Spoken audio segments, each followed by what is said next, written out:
Yeah. So today we're talking about how to be social if you are introverted or shy. But first things first, if you're new here, welcome. Hey, I'm Keisha Ellingson, and I help people heal homesickness, people who move to a new area, by leading them through the process of creating friendships and connections and excitement in their new area, even if you are super shy. So welcome.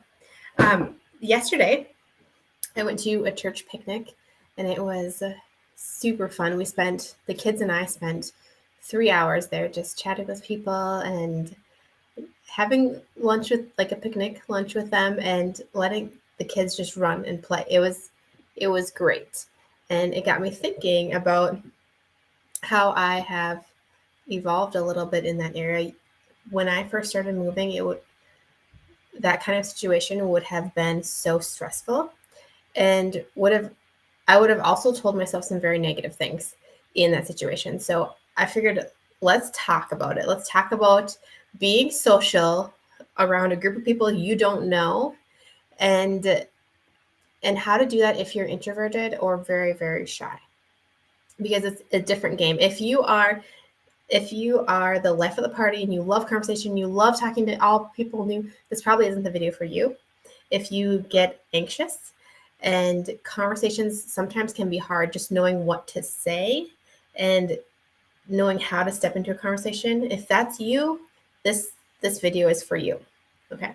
So I wrote down a few things, a few different talking points about how to make conversation easy, or how to be social when you're shy. So the first thing is, when you are with a group of people, do not go up to a big circle of people and try to jump in the conversation if you're super shy.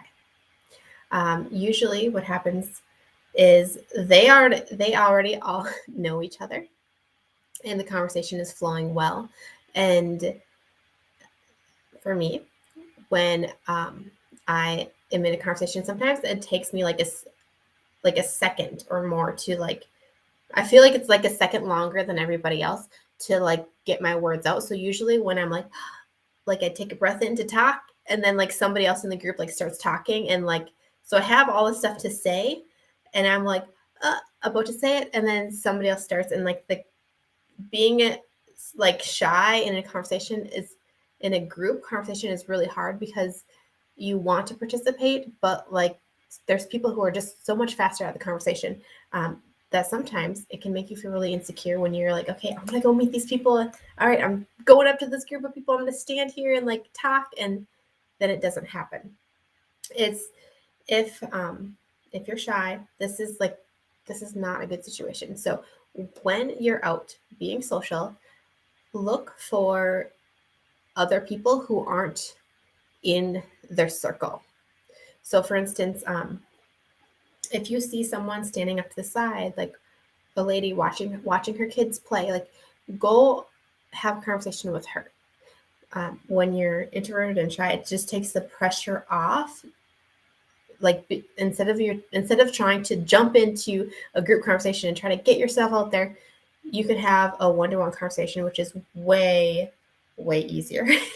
And then you don't have to try to compete with other people. It's just one-on-one, and less pressure. But then the conversation also has a deeper, I want to say, like, stream, but, like, it can get deeper than just, like, a surface conversation, which is the type of conversation that I love.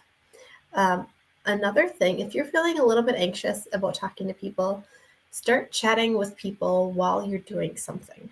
So chat with somebody while you're waiting in the food line. So this, like, you have a limited amount of time to chat, then you get your food, and then you go sit a different place. Like, that's an easy way to create conversation, but then you don't feel locked into that conversation as well. And the last thing I have for you, if you are introverted and shy, and being social, the last tip, which I feel like is the most important tip here, is remove the meaning that you have behind sitting alone.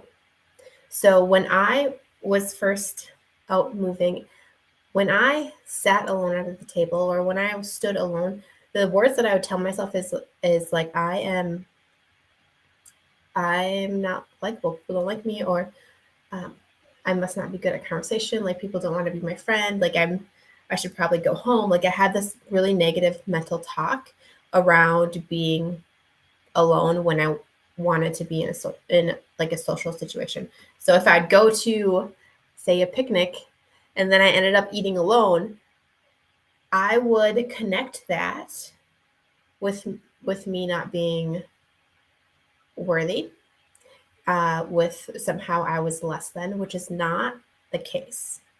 There are lots of times when people are alone, and sometimes people choose to eat alone. That's fine. Um, but it's your mental talk and what you say to yourself during that time. Because if you are really talking yourself down, and um, sometimes we're insulting ourselves with our mental talk, then you're lowering your vibration, you're lowering how you feel, and which is going to make it even harder to connect with other people. So at the picnic, there was a time where I went and I kind of looked around, see if there's anybody like available to chat with, and they're all like chatting in groups. And I'm like, okay, well, I don't want to jump into a group. I'm just going to go sit at the table. And so I went and I sat down like alone at the table because my kids were off playing Gaga Ball, which they love. And I didn't attach meaning to it. It wasn't because I was less than, it wasn't because somebody didn't want to talk to me. It was because that's where I felt most comfortable. I was just going to sit down for a little bit, drink some water, watch the kids run, and have a good time. And I feel like if you are shy and in a situation, it's okay to take breaks. It's okay to step back. If sometimes conversations can be stressful, but watch the meaning that you're putting onto it and watch the words that you're saying to yourself. So those are a few tips to how to be social if you're introverted or shy, and I hope it helps. I encourage you to get out and be social, because the rewards of, even if it feels a little bit awkward, they far outweigh the cons of it. Like, it's really good to build that skill and to be able to have conversations with people and get out and learn about them, because I feel like what the most important thing is learning about other people and what they're into and connections and all that fun stuff. So what we have going on here in the group, if you are in the Homesick Happy Movers group, we're going to start a challenge on the 11th of July, and it's all about moving and expectations. So if you're interested in talking more about moving and conversations and all that fun stuff, the challenge will be really fun for you. So you can jump in, check it out. If you don't want to, don't have to. No wiggy. But I hope you guys have a great day, and I hope you have fun with all your summer conversations.